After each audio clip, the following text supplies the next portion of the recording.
Walaloo afuuraa maqaa abbaa kan ilmaa kan hafuura qulqulluu sadan waaqa tokko ameen. Maqaa abbaa kan ilmaa kan hafuura qulqulluu sadan waaqa tokko ameen. Maqaa abbaa kan ilmaa kan hafuura qulqulluu sadan waaqa tokkotti ni amanna ameen. Nagaa fi araarri jaalalli Kiristoos isiniif haa baay'atu. Maatii Waaqayyoo akkam jirtu nagaa keessanii nagaa fi galata Waaqayyo.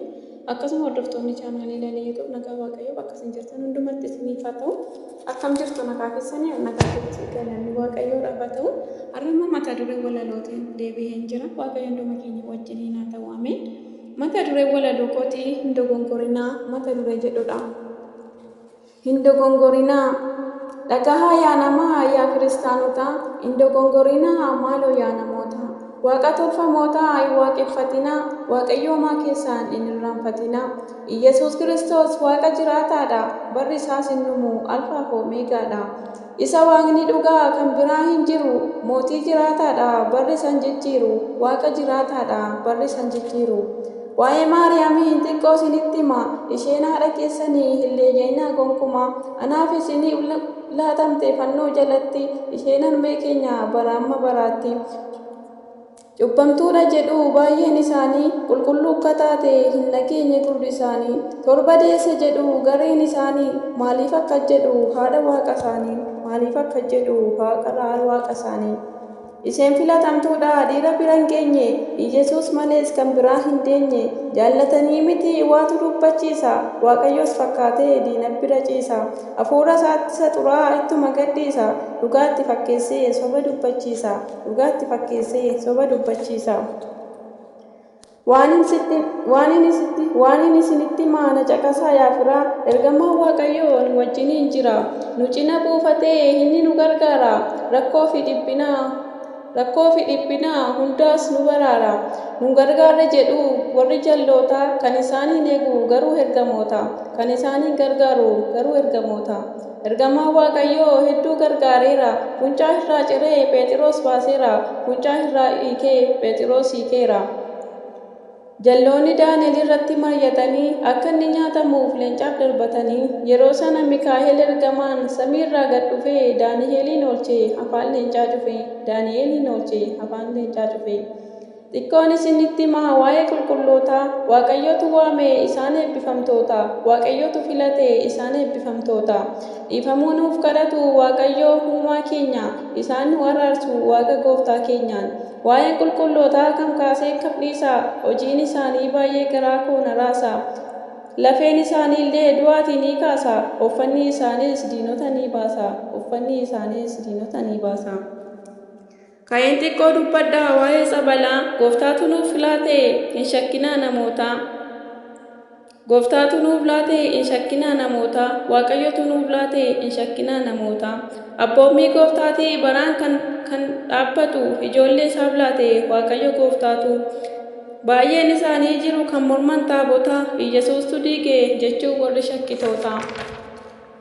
Iyesuus garuu jabeessuudhaaf dhufe seerichi hin diigamne cimee itti fufe seerichi hin diigamne jabaatee itti fufe manni qulqullummaa samiirraa banamee taabonni waaqayyoo keessatti argame egaa dubbii sobdootaa hin amaninaa macaafa qulqulluu wangeela dubbisaa hin gowwoomfaminaa kan shakkitoonni falman inni tokko sabalaa kan lapheedhaan amane ittiin fayyee gala humna waaqayyooti kan isarra jiru dhibamtoonni baay'een ittiin fayyaniiru dhibamtoonni baay'een ittiin fayyaniiru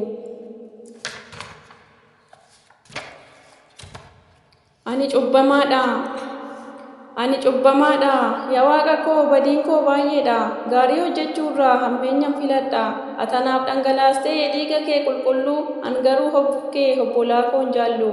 ati naa dararamtee fannoo gubbaa irratti fannoon foon koo har'allee cubbuutti hollatti ani cubbamaadha badiin kiyya hedduu addunyaa moohamee siin kanan diduu kana hunda laaltee ati nan jibbinee balballi mana keetii anatti hin cufamne foon koollee dhumee hawwiin lafee koorraa nu fayyisi maaloo Kiristoos adaraa nu fayyisi maaloo Kiristoos adaraa nana mana hanii hati yoomuu nan gattu cubbuu malee cubbamaan jibbitu nutti Nuti jaamnee jirraa karaa irraa gorree daandii kee gubbaarraa erga bannee turre ati nun balleessin badii keenya laaltee nuti daganneerraa nuuf jettees fannoo irra ooluu kee nu fayyisi maaloo. Nuti daganneerraa nuuf jettee fannoo irra ooluu kee nu fayyisi maaloo. Hinnomaa hin dhabne holaaramiirraa umtuu hisan hirranne martuu harka isaarraa hundumaa kan uume harka isaa tahee jaalala nuuf qabuun samiidhaa gabbu'ee durbeerraa dhalatee ilma namaas waaqaas tahee nu fayyisuuf jecha rakkoon irra gahee akka hootu qabu hakkan taane tahee harka hotoo qabu hakkan qabne tahee jaalala isaa ibsuuf fannoo gubbaa bahee guyyaan jimaatadha rakkoo kan nuuf arge inni nuu cubbuudhaaf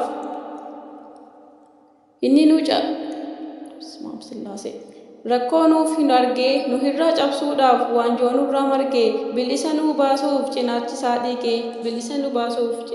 dhiige. Ameen. Galanni Waaqayyoof deessu haadha isaaf uffata fannoo isaaf haa ta'u hanga bara baraatti. Ameen. Galanni Waaqayyoodhaaf haa ta'u.